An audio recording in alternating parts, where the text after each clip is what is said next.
Assalamualaikum warahmatullahi wabarakatuh. Nama saya Rima Hayatullah dengan NIM 21042205. Hari ini saya akan mempresentasikan topik pertemuan 6 sebagai bentuk absensi pada mata kuliah Administrasi Kependudukan dan Lingkungan Hidup yang diampu oleh Ibu Nora Eka Putri. Proses perencanaan sumber daya alam dan pengelolaan lingkungan. Proses perencanaan sumber daya alam dan pengelolaan lingkungan adalah serangkaian langkah yang dirancang untuk memastikan bahwa sumber daya alam dimanfaatkan secara berkelanjutan dan lingkungan dipelihara dengan baik. Langkah umum dalam proses ini adalah yang pertama, identifikasi sumber daya alam dan masalah lingkungan. Langkah pertama adalah mengidentifikasi jenis-jenis sumber daya alam yang ada di wilayah tertentu dan mengenali masalah lingkungan yang terkait. Yang kedua, pengumpulan data dan analisis. Data harus dikumpulkan untuk memahami kondisi dan tren terkini dari sumber daya alam dan lingkungan di wilayah tersebut. Yang ketiga, evaluasi risiko dan dampak lingkungan. Penilaian risiko dan dampak lingkungan dilakukan untuk menilai potensi kerusakan atau dampak negatif dari aktivitas manusia terhadap lingkungan. Yang keempat, penentuan tujuan dan sasaran. Berdasarkan informasi yang dikumpulkan, tujuan dan sasaran yang jelas harus ditetapkan. Ini mungkin meliputi target untuk menjaga kualitas air, mengurangi emisi gas rumah kaca, atau melestarikan habitat alami. Yang kelima, pengembangan rencana aksi. Rencana aksi adalah langkah konkret yang harus diambil untuk mencapai tujuan dan sasaran yang ditetapkan.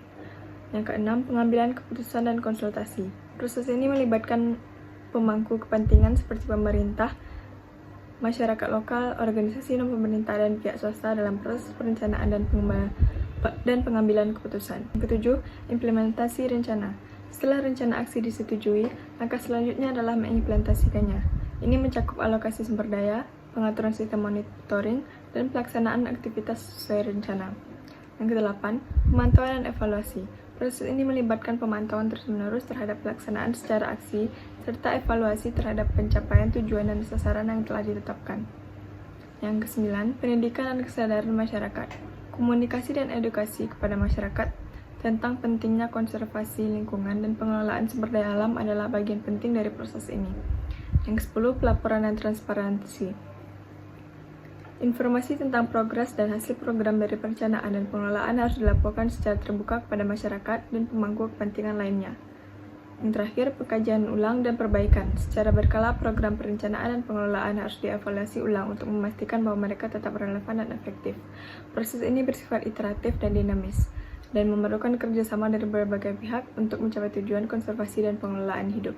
Hubungan lingkungan dengan pembangunan serta pencemaran dan perusakan lingkungan hidup oleh proses pembangunan. Lingkungan dan pembangunan memiliki hubungan yang kompleks. Di satu sisi, pembangunan ekonomi dan sosial dapat membawa manfaat besar bagi masyarakat seperti peningkatan standar hidup, akses terhadap layanan kesehatan dan pendidikan, serta penciptaan lapangan kerja.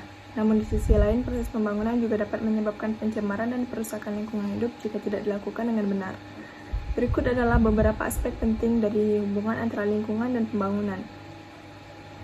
Eksploitasi dan sumber daya alam. Pembangunan seringkali membutuhkan penggunaan besar-besaran sumber daya alam seperti kayu, air, batu bara, dan bahan mentah. Jika tidak atur dengan baik, ini dapat mengarah pada eksploitasi berlebihan dan penipisan sumber daya alam yang tidak dapat diperbaharui. Pencemaran lingkungan. Proses industri, transportasi, dan produksi energi yang tidak ramah lingkungan dapat menyebabkan pencemaran udara, air, dan tanah. Polutan seperti gas rumah kaca, limbah industri, dan bahan kimia berbahaya dapat merusak lingkungan dan kesehatan manusia. Perusakan habitat dan keanekaragaman hayati. Pembangunan sering melibatkan penebangan hutan, reklamasi lahan, dan pengubahan aliran sungai yang dapat mengganggu ekosistem alami dan mengakibatkan kehilangan habitat bagi beberapa spesies. Perubahan iklim. Pembangunan yang tidak berkelanjutan dapat berkontribusi pada perubahan iklim. Emisi gas rumah kaca dari sektor energi, transportasi, dan industri dapat meningkatkan pemanasan global dan menyebabkan perubahan cuaca yang ekstrim. Masalah sosial dan ekonomi. Pembangunan yang tidak seimbang atau tidak inklusif dapat menghasilkan masalah sosial seperti kemiskinan, ketimpangan ekonomi, dan marginalisasi masyarakat adat atau masyarakat lokal. Ini dapat mempengaruhi kualitas hidup dan kesejahteraan masyarakat. Yang terakhir, kehilangan tradisi dan budaya lokal.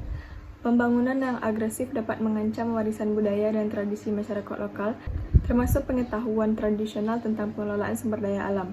Oleh karena itu, penting untuk menerapkan pendekatan pembangunan berkelanjutan yang mempertimbangkan kebutuhan ekonomi, sosial, dan lingkungan. Hal ini melibatkan pengembangan kebijakan dan praktik yang mempromosikan pengelolaan sumber daya alam secara bijak. mengurangi emisi polutan, melindungi habitat alami, dan memastikan partisipasi aktif dari semua pihak terkait. Menggunakan teknologi hijau, memperhatikan aspek sosial dan budaya, serta memprioritaskan pendidikan dan kesadaran lingkungan juga merupakan bagian integral dari membangun masa depan yang berkelanjutan. Sekian dari saya, terima kasih. Assalamualaikum warahmatullahi wabarakatuh.